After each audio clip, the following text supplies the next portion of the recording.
নমস্কার বন্ধুরা, আজকে আপনাদের সঙ্গে সয়াবিন দিয়ে দারুণ একটি পকোড়া তৈরি করে দেখাবো। সন্ধ্যাবেলায় চা কফির সঙ্গে এই পকোড়াগুলো হলে আর কিছুই লাগবে না। চাইলে বাচ্চাদের স্কুলের টিফিনেও কিন্তু বানিয়ে দিতে পারেন। একদম হেলদি একটা ব্রেকফাস্ট বা নাস্তা রেসিপি আপনারা একবার হলো বাড়িতে বানিয়ে দেখুন।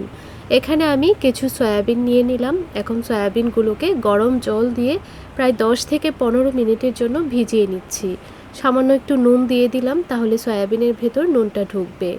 এখন দুটো কাঁচা আলু নিয়ে নিলাম। আলুগুলোকে এইভাবে ছিলকাটা তুলে জলের মধ্যে রেখেই গ্রেট করতে হবে, না হলে আলুগুলো গ্রেট করার সঙ্গে সঙ্গেই কালো হয়ে যেতে পারে।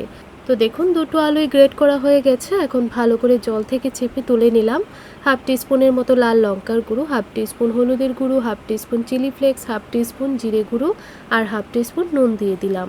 কিছু ধনেপাতা কুচি করে দিয়ে দিলাম আর দিয়ে দিলাম হাফ টিস্পুনের মতো আদার পেস্ট। এখন খুব ভালো করে মেখে নিতে হবে। মশলাটাকে খুব ভালো করে আলুর সঙ্গে এভাবে মেখে নেবেন। তো ভালোভাবে মেখে নেওয়ার পর এখন সয়াবিনগুলো জল থেকে ভালো করে চেপে তুলে নিয়েছি।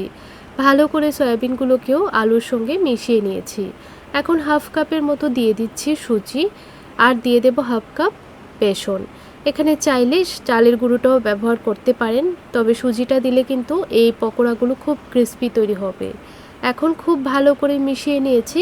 প্রায় হাফ টিস্পুনের মতো দিয়ে দিলাম চাট মশলার গুঁড়ো আর সামান্য একটু নুন দিয়ে দিলাম। নুনটা আমি একটু চেক করে দেখেছি, একটু লাগবে তাই আর একটু নুন অ্যাড করলাম। তো ভালো করে মিশিয়ে নেওয়ার পর এখন আমি একটা কড়াইয়ের মধ্যে আগে থেকেই তেল ভালোভাবে গরম করে নিয়েছিলাম। এখন এইভাবে অল্প অল্প করে পকোড়ার আকারে দিয়ে দিচ্ছি। গ্যাসের ফ্লেমটা মিডিয়ামে রেখে এগুলো দিয়ে দেবেন। তারপর কিছুক্ষণ এইভাবেই রেখে দেবেন যতক্ষণ না পর্যন্ত একটা পিঠ ভালো একটা কালার চলে আসছে। তো দেখুন, কিছুক্ষণ পর উল্টিয়ে দিচ্ছি। গ্যাসের ফ্লেমটা লো টু মিডিয়ামের মধ্যে রেখে ভেজে নেবেন, তাহলে দেখবেন এই পকোড়াগুলো খুবই সুস্বাদু তৈরি হবে। তো দেখুন বন্ধুরা, প্রায় 3 থেকে 4 মিনিট সময় নিয়ে পকোড়াগুলো ভেজে নিয়েছি। এখন তেল থেকে ছেঁকে গরম গরম নামিয়ে নিচ্ছি। এইভাবে পকোড়া বানিয়ে চা কফি সব কিছুর সঙ্গে সার্ভ করতে পারেন বা এমনিতেই অল্প একটু সসের সঙ্গে সার্ভ করতে পারেন। আপনাদের কাছে সয়াবিনের এই পকোড়া রেসিপিটা কেমন লাগলো কমেন্ট করে জানাতে ভুলবেন না। ভিডিওটা দেখে ভালো লেগে থাকলে চ্যানেলটিকে সাবস্ক্রাইব করে রাখতে পারেন, লাইক শেয়ার করে পাশে থাকবেন।